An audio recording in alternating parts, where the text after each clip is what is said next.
அதாவது யானை தன் தலையில் தானே மண்ணை வாரி போட்டுக்கொன்ற மாதிரி நம்ம மக்கள் அமெரிக்காவை பணக்காரனாக்கி நம்ம தலை நம்மளே மண்ணாளி போட்டுக்கிட்டோம். நமக்கு தொடர்ந்து சொல்கிறோம் சுதேசி சுதேசி, அந்நிய நாட்டு பொருட்களை யூஸ் பண்ணாதீங்கன்னு எத்தனையோ வாட்டி சொல்கிறோம். எவன் கேட்குறான்?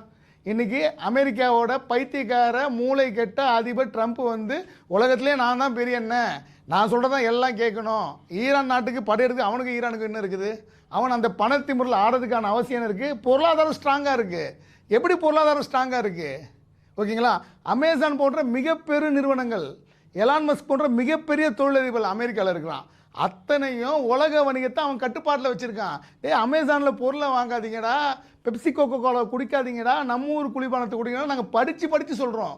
நீ குடிக்கிற ஒரு பெப்சியும் ஒரு கோகோ கோலா லாபப்பணம் எங்கே போகுது? அமெரிக்காவுக்கு தானே போகுது. இந்தியாவில் 150 கோடி பேர் இருப்பான். எவ்வளோ பெரிய வணிக சந்தை. ஒரு நாளைக்கு எத்தனை லட்சம் கோடி நீங்கள் அமெரிக்கா குடிக்கிறீங்க அமேசான் மூலமாக. ஓகேவா? தயவு செய்து அதற்காக தான் நாங்கள் சுதேசி சுதேசி சொல்லிட்டு இருக்கோம். என்னுடைய வியாபாரிகளுக்கு, என்னுடைய மக்களுக்கு என்னென்ன பாதிப்பு வருதோ அதை நாங்கள் தொடர்ந்து கேட்டுக்கொண்டே இருப்போம். தயவு செய்து உள்நாட்டு பொருட்களை, உள்நாட்டு தயாரிப்புகளை உள்நாட்டு கடையில் வாங்க. அமேசானை புறக்கணிங்க. பெப்சி கோகால குடிச்சா என்ன? குடிச்சு தான் நீங்கள் உயிர் வாழணுமா?